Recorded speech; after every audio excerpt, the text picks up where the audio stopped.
क्या आप जानते हैं कि एक समय अयोध्या की गलियों में दो बालक ऐसे भी घूमते थे जिनकी मधुर वाणी में गाई हुई रामायण सुनकर पूरी अयोध्या मंत्रमुग्ध हो जाती थी। यहाँ तक कि स्वयं भगवान श्री राम भी उनके गान को सुनकर भाव विभोर हो गए थे। आखिर कौन थे वो दोनों बालक और कैसी थी उस समय की दिव्य अयोध्या नगरी? इसी अद्भुत प्रसंग को सुनेंगे हम आज की चैत्र मास कथा श्रृंखला में। हरे कृष्णा। चैत्र मास कथा श्रृंखला में आप सबका स्वागत है। भगवान श्री हरि को समर्पित यह पवित्र चैत्र मास हमारी आध्यात्मिक ऊर्जा को सशक्त बनाता है। प्रत्येक दिन उगने वाला सूर्य हमें ये याद दिलाता है कि हमारे जीवन का एक एक क्षण व्यतीत हो रहा है और यदि उस समय में हमने प्रभु का भजन नहीं किया, भगवान का स्मरण नहीं किया, तो वह जीवन का क्षण व्यर्थ हो जाता है। इसलिए इस पवित्र चैत्र मास में हम आपके लिए लेकर आए हैं ये विशेष कथा श्रृंखला, जिसमें हम भगवान श्री राम के सुंदर जीवन चरित्र का श्रवण कर रहे हैं। चैत्र मास में ही रामनवमी का पावन पर्व आता है। इसी उपलक्ष्य में हम इस समय रामायण की पवित्र कथा का श्रवण कर रहे हैं। तो आइए हमारी इस चैत्र मास कथा श्रृंखला को आगे बढ़ाते हैं और सुनते हैं आज की दिव्य कथा।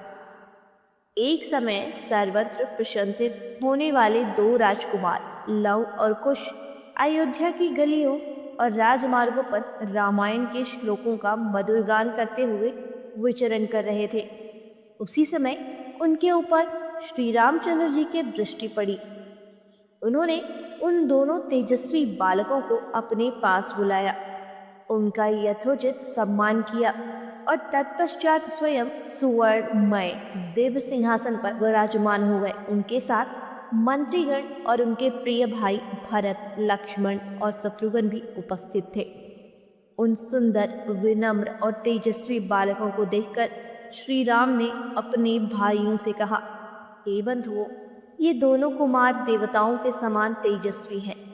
ये विचित्र अर्थों और मधुर पदों से युक्त काव्य को अत्यंत सुंदर ढंग से गाकर सुनाते हैं। तुम सब भी इनका गान अवश्य सुनो। ऐसा कहकर भगवान श्री राम ने उन दोनों बालकों को गाने की आज्ञा दी। आज्ञा पाकर लव और कुश वीणा की मधुर लय के साथ अपने मन के अनुरूप स्वर में राग आलापते हुए रामायण काव्य का गान करने लगे। उनका उच्चारण इतना स्पष्ट और मधुर था कि सुनते ही प्रत्येक श्रोता को उनके अर्थ का बोध हो जाता था। उनका गान सुनकर वहां उपस्थित सभी लोगों के शरीर में हर्ष से रोमांच हो उठा। सबके हृदय में आनंद की तरंगें उठने लगीं। उस जनसभा में होने वाला वह दिव्य गान सभी की श्रवण इंद्रियों को अत्यंत सुखद प्रतीत हो रहा था। उस समय श्री राम ने अपने भाइयों से कहा, हे बंधुओं, ये दोनों कुमार मुनि के समान तपस्वी होते हुए भी राजकुमारों के समान लक्षणों से युक्त हैं। संगीत में कुशल होने के साथ ही महान तपस्वी भी हैं। यह जिस चरित्र का गान करते हैं वह शब्द, अर्थ, अलंकार और उत्तम गुणों से युक्त अत्यंत प्रभावशाली काव्य है। यह मेरे लिए भी अत्यंत मंगलकारी है।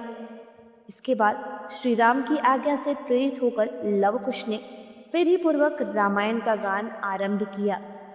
उन्होंने कहा, यह सारी पृथ्वी पूर्व काल में प्रजापति मनु से लेकर अब तक जिन महान राजाओं के अधीन रही है, उन्हीं के समान इक्ष्वाकु वंश में यह रामायण नामक महान ऐतिहासिक काव्य प्रकट हुआ है।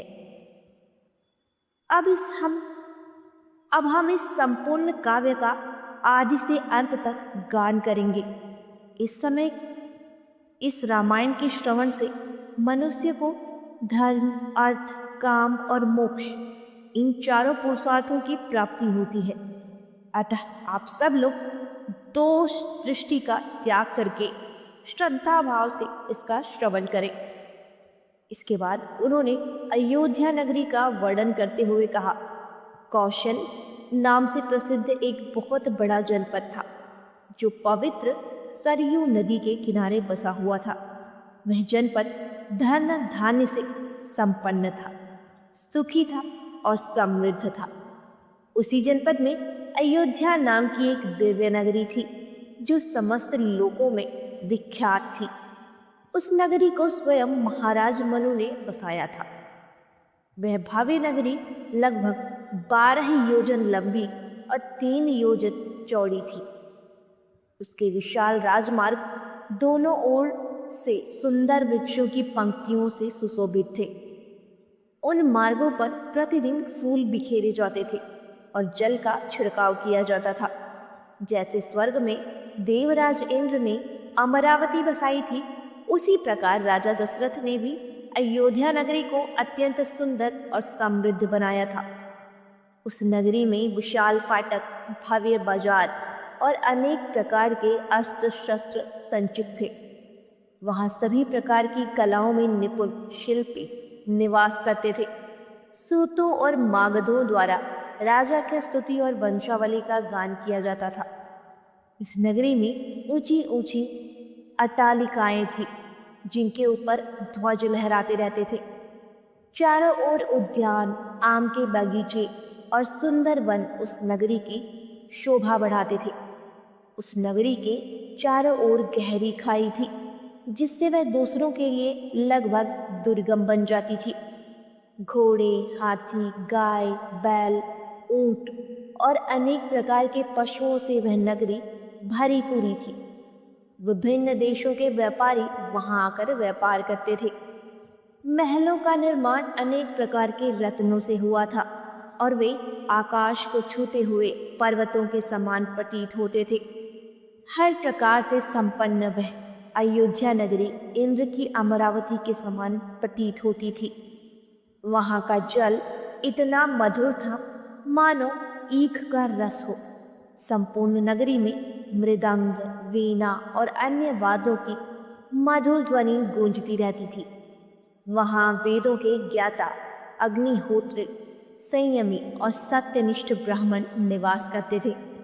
ऐसे महान ऋषि मुनियों और विद्वानों से अयोध्या नगरी सदा सुशोभित रहती थी और उस दिव्य नगरी की रक्षा महाराज दशरथ किया करते थे।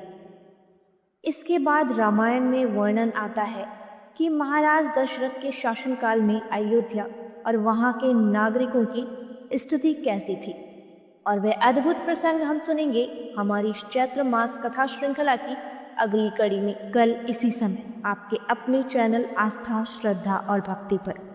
हरे कृष्णा।